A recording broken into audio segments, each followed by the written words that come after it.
After you. Thank you. Like you said, drop it. All right. In London, April's a spring month, whereas in St. Petersburg, we're freezing our butts off. Is that close enough for government work? No. Show me the rose. Please, no. All right, all right, all right.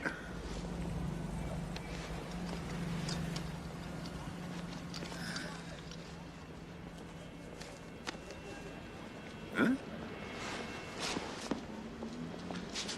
Muffy? Third wife.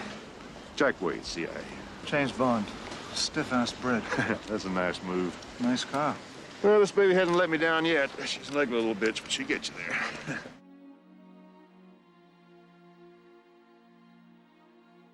We've heard the very sad news that Joe Don Baker has passed away, aged 89, and we just want to celebrate his legacy because it's not only a big legacy in terms of his acting across the board, and you can listen to more of that in I think we did it in our Best Allies special, Math, is that right? I think he was covered then, yeah, and of course also recently in the Living Daylights review. Yes. That goes into like his other films that he's done. We'll be mainly focusing on his two characters in the James Bond franchise. That's right, two different characters.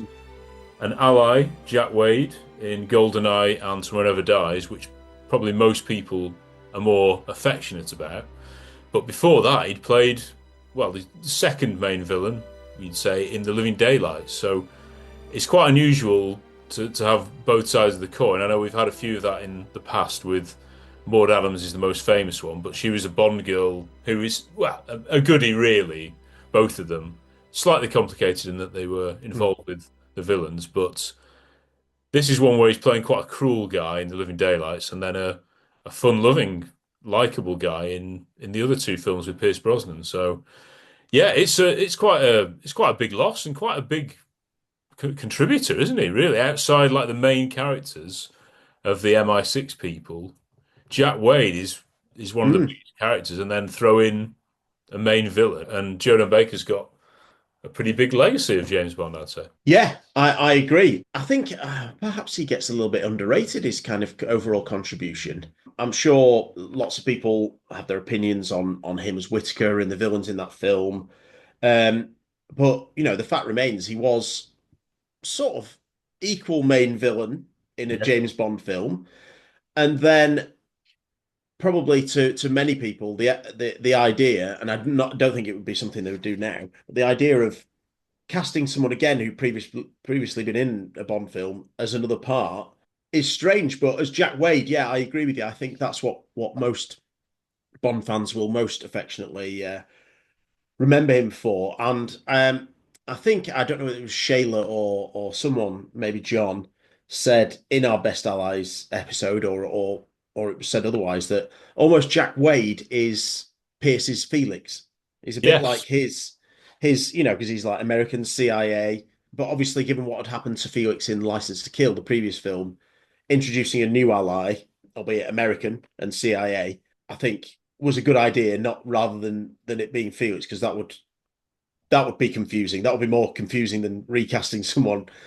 His contribution is really big, and you know, if and when we lose someone who's just been in one film and made a big contribution, we'd be really sad. We are really sad, but yeah, it does feel like a real loss. And he was actually, wasn't he? He was in 3 out of 4 Bond films, from Living Daylights to Tomorrow Never Dies. Is that right? Yeah, that is right. Yeah. Only License to Kill in that 4. Yeah. You often don't think of them as consecutive, but yeah, 3 out of 4. That's quite a lot.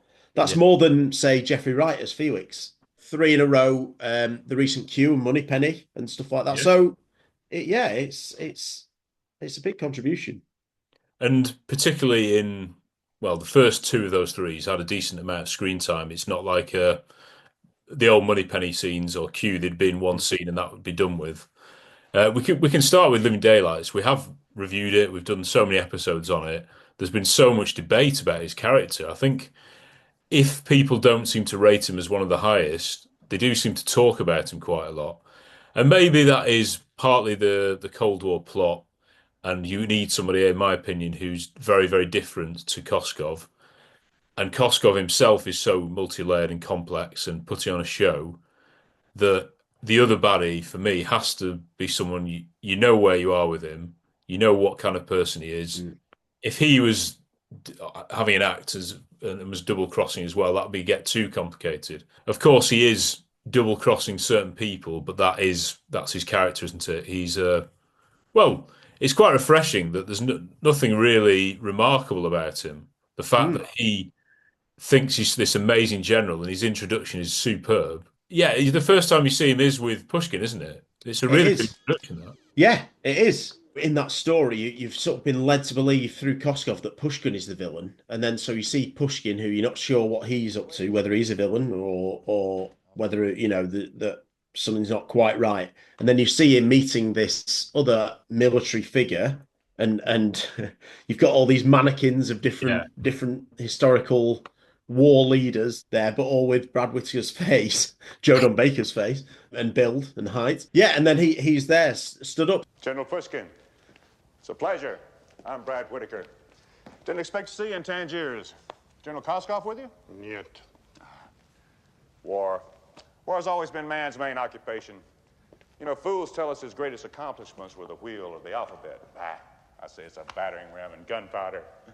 How do you like my personal pantheon of great commanders? Butchers. Surgeons.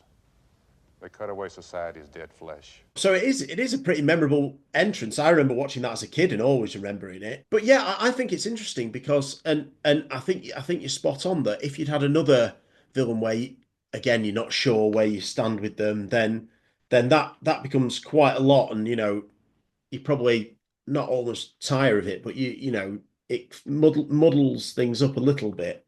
But I also think it's important that he's not Russian, that he's American. Yes. And I think Cubby was always keen not to make it too anti-Russian. And so, it's this strange kind of juxtaposition almost that you've got a Russian general and an US Army failed general working together as the villains. And, throughout the series, American villains don't happen much. Is this the only? Yeah. I mean, Mr. Big, but he's Sam Monique. He's actually Dr. Kananga. But they're all of one mind, aren't they? Yeah, There's yeah, two completely different people who are working together, but even they yeah, are. They're not like best mates or anything. This is just for the deal, just for money. yeah, yeah, yeah. No, absolutely, absolutely. But like I say, I do think it's interesting to have an American villain, and it's not very common. Yeah, I think I think he's a really interesting character. I think it was a really interesting thing that they did with those villains. I know some people struggle with them and don't think they're perhaps that memorable, but I'm not really in agreement with that personally. They, as you say, they're like so different from each other that I don't think one makes you forget about the other Yeah. or whatever. I think they're really good, and then you've got Necros as well, who's the big physical threat. So yeah, complement each other. And the three of them meet. That's when we finally sort of learn that Koskov is an actual villain, and that he's in league with Whitaker, because he's just been mentioned a bit. Whitaker so far with he's the person who bought the Stradivarius. We still don't, I don't think we've seen him by. They still don't know who he is, and the three of them are all together, and we're introduced again a very different Whitaker in terms of he's the one in charge. With Pushkin, he's a bit more standoffish because he doesn't want to go against him or reveal that he's up to no good. But well, Pushkin does say, I know you're up to something or something like Yeah, that. yeah. Yeah. Whatever it is up to, Yeah. yeah, it is over. Yeah. Yeah. Yeah. Because he's a failed. Whatever you're up to. Yeah. Yeah. Now, you seem to forget your many so-called wars of liberation that I have supplied through General Koskov. Those are my business credentials. The money in 2 days, or you will find yourself out of business permanently. Georgy Koskov as well. I don't know what you two are scheming, but it is over. Is that understood? I love how he's eating the lobster and kill him and all that. Yeah. Pushkin wants the money back. Don't worry. We've convinced the British that Pushkin is a danger. They will send their best man, James Bond, to eliminate him. Well, I'm not convinced. Necros can do it. I've worked with the Russians. My appearance and methods are well known to them. It could jeopardize my comrades struggling for world revolution who depend upon me. And they depend upon me. Well, so your friend's gonna find a steady supply of arms, huh? Our basic plan is sound. Yeah. Pushkin is, how you say, history. Well, not yet. Your James Bond hasn't laid a finger on him. The British are naturally cautious. Yeah. An additional inducement will ensure this. For instance, if another agent were eliminated. Do it. But if Pushkin is still alive on the last day of the conference, kill him! Yeah, and it's interesting, because they're at Whitaker's place in Tangier, and there's all these, beautiful women swimming and Necros is swimming and not that interested in them. But also, Brad Whitaker isn't there and showing any interest in them. So I think, it mainly shows Koskov for who he really is. But yeah, Whitaker's just, gorging on the lobster. Just a vulgar guy, but he's in his outfit, isn't he? He's generally Yeah. quite sad in a way, isn't it? I've never heard anyone express sympathy for him, but No, but it is because he's this failed army person, Yeah. He's just sort of almost, trying to live out his own fantasy or something. Yeah, my word of honor, we will deliver. Spare me your military pretensions. What army did you serve in? You were expelled from West Point for cheating. Then a short stint as a mercenary in the Belgian Congo. Later, you worked with various criminal organizations that helped finance your first arms deals. Lies spread by my competitors. Which, then plays again with his battles with his little models and such. oh yeah. I think so. We see them, don't we? When Pushkin visits, we see the little battlefield. Yeah. You need that. Yeah, you do. The plants for the. Yeah, absolutely. My hobby, the strategy and tactics of the world's historic battles. Afghanistan, the Northwest Frontier, 1895. The initial trial of the first automatic machine gun. 303 caliber Maxim. The King's Royal Rifles, they wiped out a vastly superior force.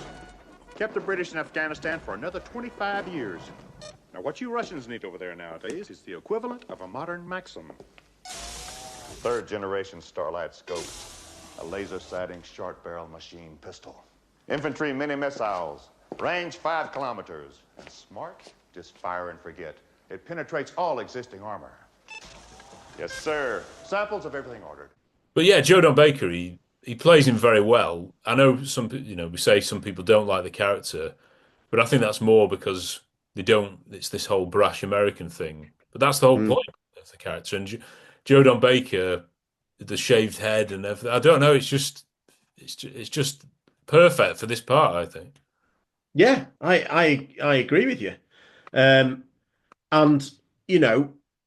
there is this personality, this brash American, and thinking about it and thinking about when we come to talk about Jack Wade, a lot of that is because Joe Don Baker has so much presence and so much. I think he's got a lot of charisma, and he's like a larger than life person in any of the roles because that's probably that's who he is. Yeah. But I think it's really interesting as a villain, and like you say, he's not given a weird name, he's not given a weird look. I think he looks quite memorable, but not in a way he's not got a deformity or anything like that. And yeah, it's just really interesting because he's not in that many scenes, but he is this figure who's operating mainly in the background, not on the front line. Again, that maybe is a bit about his kind of pretending to be some sort of army general, but really he isn't. He prefers to stay behind the scenes. He's at his place in Tangier. We never see him out getting his hands dirty. Yeah, in fact, we never see him leave the mansion because you could. The first time you saw the film, I mean, we can't really remember that because we've seen it so many times. But it's so long since he's been seen in the film, and the mission seems to be complete that it could have ended without. I suppose it could have ended without him. It's only because Bond thinks Koskov will be there, isn't it? That you might as well go after both of them. But I'll always go into bat for this scene. I think it's a brilliant coda, and we do get to see a bit more of that sinister side of Whitaker. He actually comes off a little bit better, I think, because in terms of his skills, he outsmarts Bond even with that trick with the remote control on his battle. Yeah. Pickett's charge was up Cemetery Ridge, not Little Round Top. I'm replaying the battle as I would have fought it. Meade was tenacious, but he was cautious. He missed his chances to crush Lee at Gettysburg. I've come for Koskov. Well, hell, you can have him. As soon as I get my opium. Now, where is it? Up in smoke. You burned up $500 million? Mm-hmm. Well, it's too bad, Bond. You know, you could have been a live rich man instead of a poor dead one. You're finished, Whitaker. If the Russians don't get you, the Americans will. You know, Meade should have taken another 35,000 casualties. Could have ended the rebellion right then and there. Hell, Grant would have done it.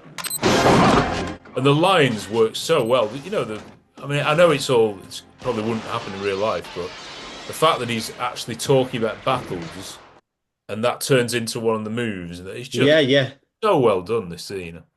It is. And again, you know, some people might have thought, well, it would have been better if Koskov and Bond had more of a showdown like this, and Whitaker just got arrested. But you know, I don't think so, because Whitaker is more of a physical and immediate threat in that sense. I think, even though I just said, you know, he doesn't get his hands dirty, and you know, maybe Koskov does a bit, but we've seen Koskov being horrible, but not like killing people. I don't think we've seen him. I don't think you see him kill anyone. But Necros can do it. Yeah, absolutely. Yeah. Well, I'm not convinced. Necros can do it. And so, yeah, when Whitaker, we know that there's been mention of him getting all these special firearms and things like that. So, in a way, you know, probably the audience doesn't remember or doesn't realize this, but we want to see them used, if you know what I mean. We want to see these different things. And, you know, what a really original idea in this sort of almost museum, or, you know, not man cave, but, you know, that sort of thing. Leeds Armory. Yeah, Leeds Armories. Yeah. It works really well. Because it would be weird. I think it's a much better way of doing it rather than a physical fight. Because yes, he's a big guy, but he's not. Dalton's going to have him, isn't he? Physically. Yeah. And so we've had the physical fight with Necros as well. So yeah. So what we get is a showdown in the dark. A lot of it, which is so all these obstacles are against Bond. First of all, he's in an unknown territory. Then he's got all these gadgets he's up against. The lights go off, and then all these massive array of machine guns and armor that he has. And of course, the line, you know, you've had your 8, now 80. What a line! It's so effective. And yes, I know, why does Bond shoot it? But then we did look at it, didn't we, in the review? Yeah, he shoots him in the shoulder or something. Yeah.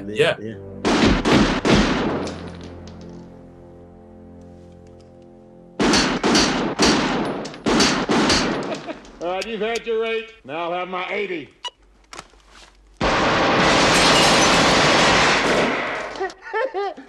Sorry to say your pop gun is no match for the latest body armor. Yeah.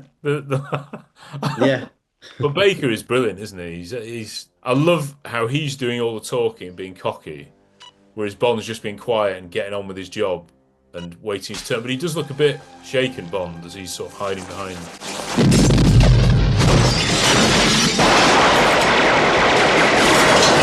I should have known. Yeah, Wellington.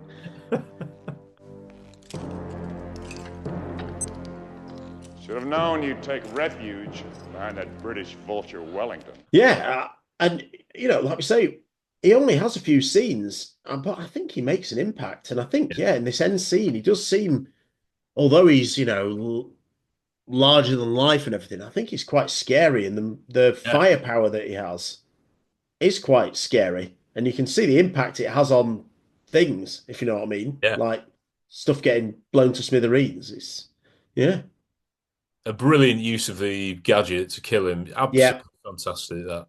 Yeah. And also, you know, again, I like it because Whitaker's been using all these gadgets and all this technology and everything. And then Bond uses his one at the right time to kill Whitaker. You know he had to buy German mercenaries to beat Napoleon, don't you? What? Again, if he just shot him, or, you know, maybe that would have worked if he just waited one more bullet and shot him or something like that. But I think this works much more. It's much more memorable. I've never thought about it. It's a bit Man with the Golden Gun, isn't it? In terms of Yeah, a yeah, mano a mano in a weird sort of funhouse yeah. place. It is. Yeah, yeah, It's the opposite, of course, because Bond's the one without the firepower. Well, yeah, that's what, 8 against 1 bullet. This is 8 against 80, so it's yeah. Well, yeah. up And the ante. the other machine guns he uses, I think he uses an Yeah. Uzi at one point. So yeah, As kids, though, this is so. I mean, Whittaker's such a good character for kids because of that statues and all that. yeah, Again, very funhouse. But the fact that he's got all these toys and he's got these little battles going on and all the yeah. different guns is just yeah. It, It is. It is almost like you said it. He's almost like a big kid, yeah, Whitaker. yeah, Like he's not a proper. He's not proper grown up. He's doing all this. I get the feeling Koskov is the more brains behind yeah, the yeah, operation, yeah. but Whitaker's pretending he's an army general. He's got all these toys. He's got all these guns.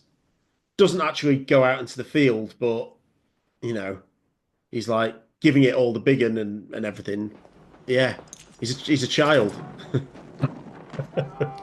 He met his Waterloo. Right, we will move on to the second character in the Bond series, amazingly, by Jodan Baker. It's not John Glenn, so I presume the producers, I don't know, they must have contacted him because you wouldn't normally go to Mm. the same actor. They obviously had a good relationship with him from the. And Martin Campbell had Yes, so worked with yes, him. of course, Yeah. yeah. Edge of Darkness Edge of or Darkness, yeah. yeah. I know everyone goes on about it. I still haven't seen it, but I've seen the Mel Gibson remake, of course, which Martin Campbell directed as well. So he's back, but nothing like any of these characters. A completely different one, and yeah, I think GoldenEye. We've said this before. It's a toss-up maybe between License to Kill and GoldenEye for the most sheer volume of memorable characters, even if they're Yeah. in like a minute or 2 minutes. And Wade is him and Boris maybe are like they're in it quite a bit more than cameos, but when they're in it, they're extremely memorable. And Zukovsky as well. Yes, It's yeah, it's two packed great with allies. Yeah, yeah, it's packed with characters. And again, I like it. And you want to feel that there are these people populating this yeah. world. And love Felix being in a film, but it's always great, for someone else from the CIA to be in it and different and new allies. Yeah, all for it. So because Jodan Baker, he can do that sort of comedy shtick, which again I've not really seen him do in other films. Can be quite serious in other films, and of course Living Daylights. But the way he shakes it up, if Felix had done that, it wouldn't feel right, would he? No, no, it wouldn't. Because No. the whole relationship isn't matey. It's who's this buffoon that I've got to work with. That's when Bond sees him, of course. It's the whole fish out of water. Yeah, Stiff ass Brit that first meeting, the dialogue and everything is fantastic. I remember we had that book, that GoldenEye book, yeah. when we were at school, and it had the script for that scene. And so with me, Rob, and Stuart Young, how's he getting a mention on this? Used to act out that scene, yeah, Really? yeah, really. So Oh, they had 2 or 3 scenes written out, the script of. Maybe one of them, I think, was the Sokovsky meeting. yeah. And there's so many. The Brilliant. Yeah. Muffy third wife, all that. Muffy. So memorable, isn't it? It's, In London, April's a spring month. Oh, yeah? What are you, the weatherman? If for crying out loud, another stiff-ass Brit. Your secret codes and your passwords. One of these days, you guys are going to learn just to drop it. Come on, my car's over there. He's got this tiny car which isn't working, Yeah. and the Bond's sort of there. Yeah, fish out of water. Wade fixing the car. Pass me the hammer. No, the bigger one, the sledge. and then whacks it. Yeah, these are all great character beats and character moments. Want to hand me that hammer, Jimbo? No, the bigger one, the sledge. Anyways, to tell the truth, you don't find this guy, he finds you. Hell, it's all Russian mafia. The best thing I can do is point you in the direction of his competition.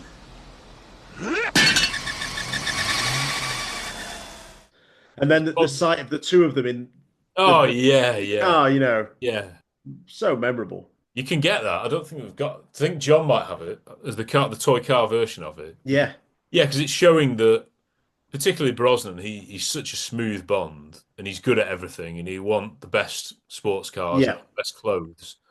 So to see this guy with that hilarious sort of Russian hat, not really yeah, blending in, then this car, but that does blend in, of course, much more than if you had a sports car. If the yeah, BMW was here in Russia, it would look ridiculous, wouldn't it? yeah, yeah. It would. Yeah, Moscow and St. Petersburg. So that works really well, and he's useful, isn't he? He gets him to Zukovsky, yeah. He does. and Yeah, gets him to Yanis, and that's what yeah, he finds out, of course, who Yanis really is or was. yeah. Who is the competition? An ex-KGB guy. Tough mother. Got a limp on his right leg. Named Sukovsky. Valentin Dmitrovich Sokovsky? Yeah. You know him? I gave him the limp. He does. You know, he is effective. He's not a waste of space. I wish I could remember watching it at the cinema more because I'm sure there would be big laughs. Oh yeah, yeah. There must have been. I wonder how Americans see him. I hope he's popular in America. He's I'm sure it must be. Yeah. yeah. I always go on, don't I, that a lot of the Bond girls, the American Bond girls, don't seem to get a rough ride. Some of it justified, of course, but some of them seems a bit harsh. But there's not that many American other characters, and Jonah Baker plays two of them. Yeah. Yeah. Yeah. Well, obviously you get Felix and you get other other Yeah. CIA agents who are American on the whole. But yeah, yeah, and as I said before, you don't get American villains. No. Even Zorin isn't supposed to necessarily. Yeah. No Um, accents. I mean, I would find it weird if they did it now. If, say, they cast someone who'd just been in the Daniel Craig era in another. Yeah. I was trying to think of an equivalent. I can't particularly think if Mathieu Yeah. Almeric came back Yeah. as an ally or something, you'd Yeah. be a In bit like France. Yeah. a bit weird. But I'm sure I remember you telling me yeah, Joe Don Baker who played Whitaker is in this, but he's a ally, he's a goodie. It doesn't. Whoa. I've never had a problem with it, and No, I know, I haven't. I've not heard of anyone who's had because they prefer Wade. That means they mustn't have a problem with it. Yeah, yeah. If it was the other way around, then if they preferred Whittaker to Wade, then I think that would be weird, wouldn't it? But Yeah, yeah. And people also don't have a problem with it. This is just stupid. So, you can throw this away. When you look in someone's filmography and in TV, they've been in like Holby City and Casualty Yeah. and like 4 or 5 different Doctors. roles. Yeah. Yeah, doctors. Yeah. Yeah. But yeah, I mean, as I say, I would probably find it weird now, but why was it all right then? And why do I find it? I have Yeah. no problem with it whatsoever. Maybe it helps, his hair's a bit longer. And Yeah. the fact that he is, a villain in the first one and then an ally, I think that Yeah. helps as well. You're not thinking that, if he's another villain. Yeah, Um, I don't think they would have done that. Can you remember the line just after is it, "Hey Bond, you do any gardening?" No, Or it's is at the that- end. It's at the end of one of the scenes when he first meets him in Yeah, I thought it was. Petersburg. Yeah. Yeah, it is. Hey, Bond. You do any gardening? That was again when we were reading the script. That was funny. Yeah. It's again, so random. Yeah. Wasn't like It, you need it to be the first time that Bond has met him for all this sort of comedy Yeah. to work and everything. And yeah, Pierce looks absolutely gorgeous and compared Oh, to yeah, yeah. But that's all done deliberately. Yo, Jimbo! Wade, what the hell are you doing here? Jimbo, you know the world's my office. Let's go this way. Did Q bring you up to speed and everything? Yeah, I brought along the GPS calibration unit. Oh, by the way, you know that officially, Uncle Sam is completely neutral in this turkey shoot. And unofficially? We have no interest in seeing World War III unless we start it. Watching again the Tomorrow Never Dies, because he comes back for Tomorrow Never Dies, of course. Yeah. His appearance is utterly ridiculous. Yeah. Got Matthew's favourite bucket hat, and Yeah. he's got Gorgeous like bucket hat. dinosaurs on his t-shirt. Dinosaurs on his Hawaiian shirt or whatever you want to call it, shorts. There's a bit where the underrated guy who's showing them about that because they're trying to find the Devonshire, aren't they? I think. Yeah. And they're about to do the Halo jump. Yeah. The guy who's explaining it to him is talking. There's just a shot of Bond to Wade, like looking at his outfit like. Probably an ad lib, but it's yeah. They've got a good relationship, Pierce and They do. haven't they? They do, yeah. There's good chemistry there, and so by the time, I mean, it is a bit of a strange. Yeah. I wonder if it's not quite the same, but bringing Giancarlo Giannini back for Quantum of Solace, it's like that extra bit of familiarity from the Yes. last film. I think they're probably trying that. I know he's hardly in Tomorrow Never Dies, Wade, but just sort of. And again, if he is the equivalent of Pierce's Felix, then it's sort of further establishing that role as like one of the key allies. And I know we get Valentin in the next one, but yeah, it is. I've no problem with him being. I know the essential Bond weren't exactly enamoured with Wade in Tomorrow Never Dies. Oh, right, okay, yeah. Like he's a buffoon. He's in it because it's involving America, and he's over for that bit. Yeah. Seems like an awful lot just to save the world, Jimbo. I've got no choice, Wade. I have to prove that ship was deliberately sent off course. 1 minute! Is the pickup set? Oh, you bet. After your mission, turn on your beacon, and the extraction team will pick you up after dark. Budapest! Then he's not in World Is Not Enough because there's nothing to do with America. Fair enough. He could have been in Die Another Day, but we're dealing with the top, the top people, aren't we? Michael Madsen and that. So there's no real need for him. Yeah. He's an agent in the field, isn't he? There's no place for him. And then Tchaikovsky, there's no need for him to be in Tomorrow Never Dies, so it works out. Yeah, absolutely. Yeah. Again, I've no problem with it. And I like the fact that he's, established as an ally, and he doesn't have some, not all allies have to have like an epic death or, sacrificial lamb. Obviously that works brilliantly sometimes, but Tchaikovsky, Tchaikovsky, yeah. But I don't think that would be right for Wade. No.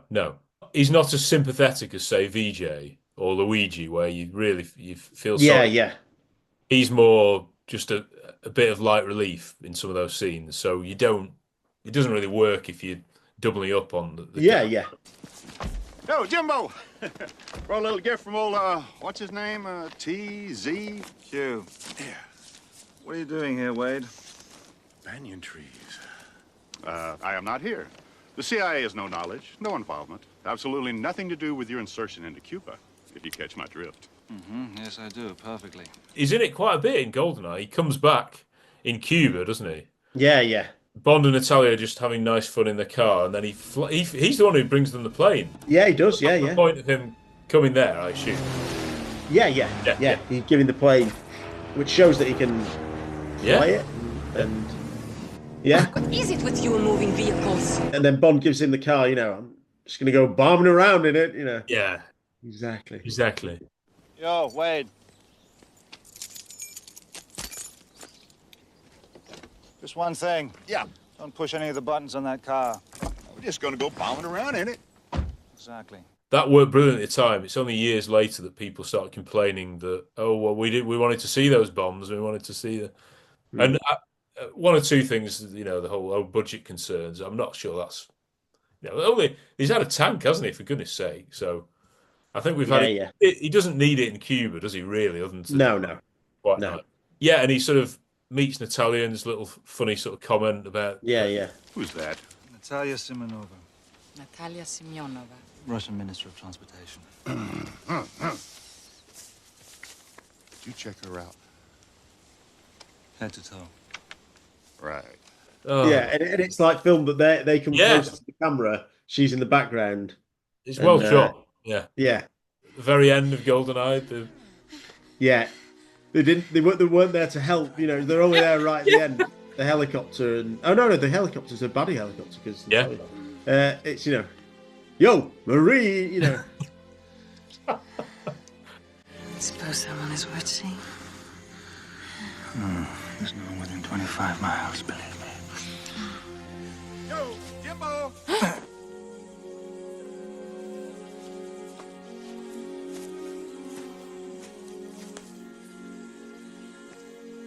Is this supposed to be your idea of coming through in a clinch?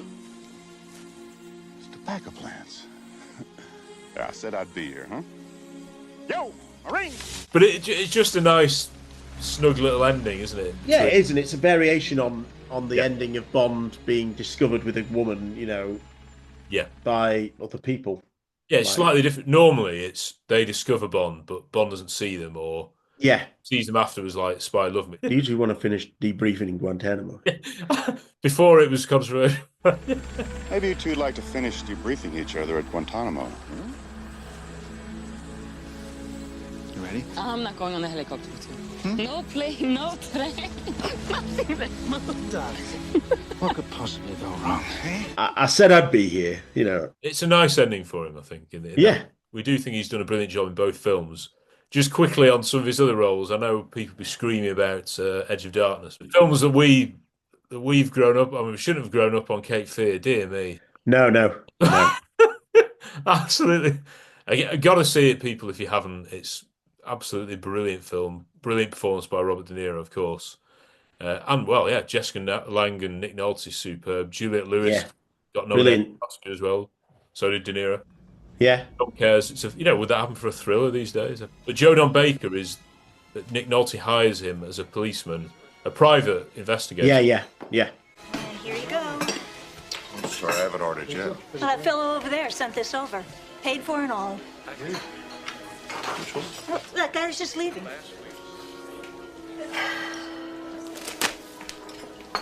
Excuse me. Hey! Katie, come here. Wait a second. You know, I've been in a real bad mood lately. It's a shame, isn't it? You know what you can do to brighten my mood? No. Get the hell out of here. Not I mean just this little town, I mean the whole goddamn state. I don't want to see you, I don't want to hear you, and I don't want to smell you. Now leave. Yeah, I like to... Are you my friend? No, I'm not your friend. Oh, because I thought maybe you were my friend, because I like to plan my comings and goings with friends. But if you're not my friend, you're planning my comings and goings, I'd call that presumptuous. In fact, I'd call it downright rude. Because I ain't your porch baby, buddy. Well, gee golly gosh, I sure am sorry I offended you, you white trash piece of shit. Ooh, I got the all over fidgets on that one. You really shaking me up. I'm shivering all over. Ooh. It's not necessary to lay a foul tongue on me, my friend. I could get upset. Things could get out of hand. And then in self-defense, I could do something to you that you would not like right here. Anytime you feel squirrely, you just jump. You threatening me? You threatening me? You catch on fast. Because I'm well within my rights to be here, and you know it. And if I stay here, what you gonna do? I don't give a rat's ass about your rights. You just watch your step. And you know what I'm talking about. What you gonna do, arrest me? You a cop, or were you a cop? Or were you not good enough to remain on the force? Because you know what, that's the feeling I'm getting here. Hope you enjoyed your breakfast. So there's a couple of tense scenes with him trying to follow him and stuff. And one of them, of course, ends up with Nick Nolte on his own. I think, was it Joe Don Baker's character sets him up, gets two goons to try and beat him up. Yeah. Him, just because he's stalking his family, Nick Nolte's family, Robert De Niro, just come out of prison. And he gets these two goons to beat him up, but pretty terrifying. De Niro beats them up. Yeah. Kills them. And then Nick Nolte's waiting around the corner, terrified, because he was there to just make sure they got it done. Yeah. Counselor? Counselor? Is that you? Counselor? Come out, wherever you are. I mean, the big scenes with Joe Don Baker's character are back at the house where they're effectively waiting for him to come in. Like setting up a trap, or traps for him. Oh, it's very scary. It's hard to say what happens with that. Yeah, I wouldn't want to ruin it, but I would encourage people to watch it. And it is scary. It's not tense and scary, but really good. And he's great in it. He's perfectly cast in that.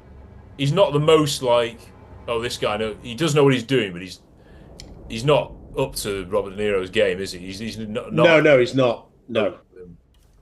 And I think it works in that role of it being either a private detective or whatever, rather than an actual policeman or something. Because plot points and story points sort of involved with that anyway. But yeah, really good. Just got the music, the strings as they walking around the house, and because he's waiting in a armchair with a gun, isn't he? To wait. Yeah. No, he's waiting to see the rocking chair move, or there's a teddy or something move. They've put some sewing, thread, haven't they, on it? Yeah. Wouldn't be able to see to trip over it, but it would set off the trap. Yeah. I need to watch it again. It's so good, honestly. People, they don't want it, but it's fantastic. Well, they did at the time. Yeah. But yeah, the other one, Math. Rob's Yeah. not here, but we've got him in. I assume We that's will have to. Yeah. That's the only other. Yeah. yeah. Was it? Did you get the diamonds? Well, Did I you? think we included that. You included that in the Living Daylights review. I think that I think audio it's been clip. in 2 or 3 episodes now. It's Congo, ladies and gentlemen. Congo, yeah, Michael Crichton's Congo. Karen, is that you? It's me, Travis. I thought I lost you. I sent another expedition. Did you get it? I have bad news. Charles, he was killed. Did you get the diamond? Did you? Yes. Good girl. So Yeah, he's Rob. in that. He's doing the expedition. He's financing the expedition to find this diamond, and he's got all these crack team. But is Laura Linney his daughter-in-law or son's boyfriend, son's girlfriend? Yeah, maybe. No, I don't know. I can't remember. Because he's not the ending, of course. Without ruining anything, what happens? The guy, he's basically that quote is because he's less bothered about the fact that his own son, I think, because he's dead or not. Did you get the diamonds? Yeah. It's so good. Yeah, it's Charles. Yeah. No, again, yeah, it works because he's got this sort of larger than life persona, and he's angry in that. It's not a funny role. No. In a very funny film. Yeah. And that line is funny and everything, but yeah, unintentionally. It's not a comedy role now. Oh dear. But yes, so Joe Dan Baker, great legacy, fantastic. Well, particularly for James Bond. He's done lots of other stuff as well that I'm sure people will mention, like Walking Tall, the original one. And a great supporting character over many decades. I think he was working up until about 2012. And he lived to nearly 90, had a great life. So we just want to celebrate him and his James Bond legacy. Unfortunately, we didn't get to meet him. I don't know whether he did any James Bond sort of events or anything like that. I've not seen much footage of him. More difficult because he's in America, maybe, but to do the stuff at Pinewood and those kind of things. But he must have been at one of the Bond premieres. There's no footage. I've not noticed. No, I've never seen. I think he's just a normal guy again, isn't he? He's not a celebrity or anything like that. He's just a character actor. I think we've got to put him up there in the Hall of Fame, both for Timothy's films and for Pierce's films particularly. And desperate to watch GoldenEye now again. Yeah, GoldenEye, Cape Fear. Yes, yeah. Might try and watch them both tonight. You won't sleep. No. Yo, James, I got faith, but be careful. He knows you're coming.